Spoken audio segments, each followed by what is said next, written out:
Mkhize tea plantation, one of the oldest in Uganda, started in the 60s. The tea, or green leaf as it is commonly known, is taken to Kayonza Growers Tea Factory, one of the leadest smallholder tea factories in the country. Kayonza processes tea mainly for the export market.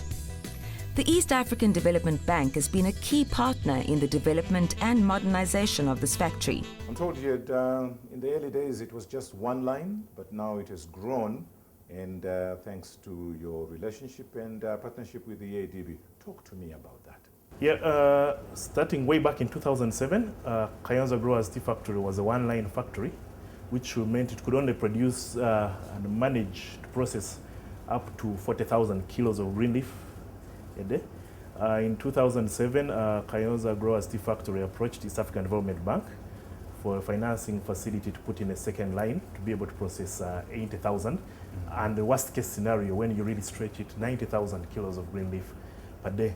So East African Development Bank was very willing to avail the funding, and we were able to put in the second line of processing using funds from East African Development Bank. But exactly how much money are we talking about? This was 700,000 United States dollars. Okay. Yeah, that was availed. Then we did also approach East African Development Bank. As I pointed out, this facility originally belonged to government and it sold it to the farmers. So this big tea estate we actually toured, Kigezi Plantation Estate, was sold to this factory as well. The bank did finance the purchase of this estate. We were able to purchase it in 2008 using funds from the bank. We've also been able to acquire, two brand new generator sets last year using funding from this bank. The biggest facility so far we've got from East African Development Bank has been $1.1 million, which we got in 2011, which we used to overhaul one of the old lines and put in new machinery for that line and also expand the sorting area. By the time the bank entered into partnership with the company, the factory was processing 6 million kilos of green leaf per annum. Today, its processing capacity is almost 3 times that, standing at 17 million kilos.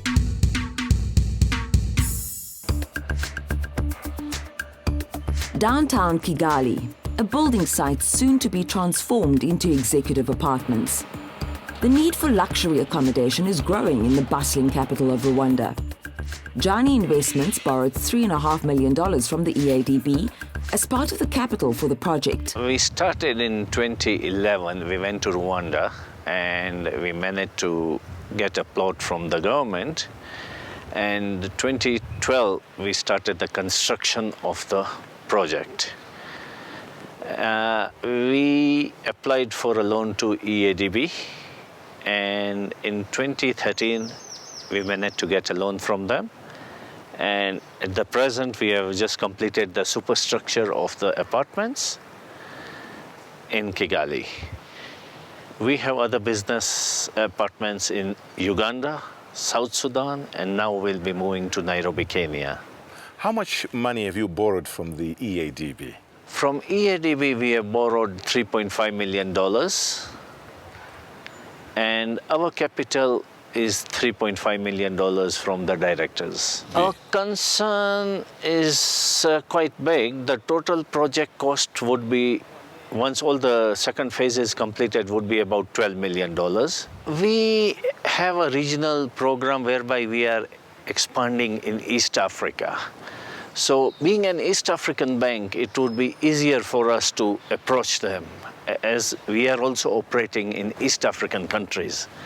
And seeing the pattern of Eadb giving a long-term loan to the developers, it becomes easy for people to repay the bank, because the installment becomes really small once you have a long-term financing from Eadb. They'll be employing 100 people once the project is completed and providing accommodation to staff of the United Nations as well as embassies and tourists. Pediatric heart specialist Dr. Betty Gikonyo dreamt of opening a hospital in Kenya. She shared the dream with her doctor husband Godfrey. It was a dream realized with the help of the East African Development Bank. I suppose those who are watching us now may look at you and say, well, clearly it's easy. You dream to be a doctor, you become a doctor, and then you have a hospital. Would you agree that it's not that easy? Well, we are very right. Knocking at banks and financiers' doors, I would say not request, but rather, to present, your proposal was not a cup of tea. It was something that, looking back, it was quite, quite another journey. But and I was a doctor by training, so my strength was not in finances. My strength was not in writing business proposals. But there were other people, who were there, whose job is to do business. Business plans, who can give you now, you give them the idea and they turn it into, something that is now bankable. And as we went from bank to bank, initially very difficult, nobody was opening their doors, but eventually, if you persist long enough, as the Bible says, the doors will be open. And some doors were opened, and one of the ones that were opened is the East African Development Bank, where now, in those early days? Well, I would say it was not in the early days. It was, but nevertheless, it was during a time where we are really not shown our ability to run the business. So it's a green, it's one of these people, or I would say organization that believed in our dream.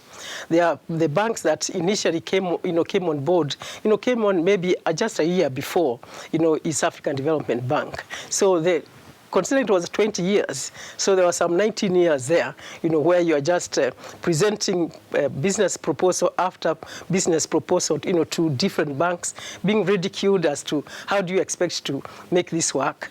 And finally, you get somebody who says, I think there's something in this. And then they come on board and work with you. Tikikonyo dreams that the Karen Hospital will be replicated in other East African countries, as well as the rest of the continent, to create the Karen Hospital Network.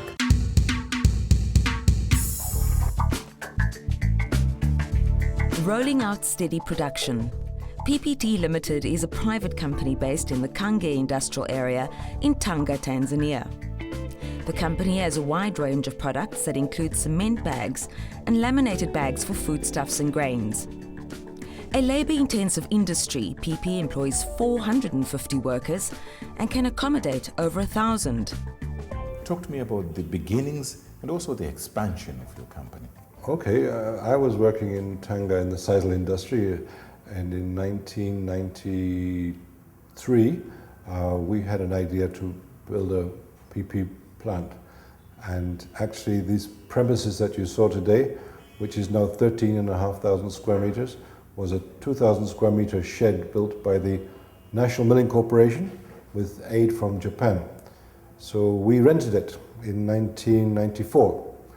And in 1997 we purchased it outright from the parastatal, the PSRC, which was the government's privatization program. And so we acquired it at the asset, and from there we built the business slowly, borrow, repay.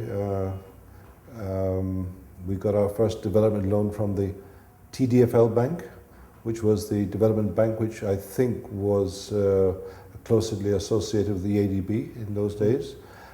And after repaying that loan, which was a 5 or 6 year loan, we were on another platform, and then one of the ex-employees of that bank was now with the Eadb, somebody called David Gonyani. Mm-hmm. He said, are you ready to do something more? I said, yeah, we are.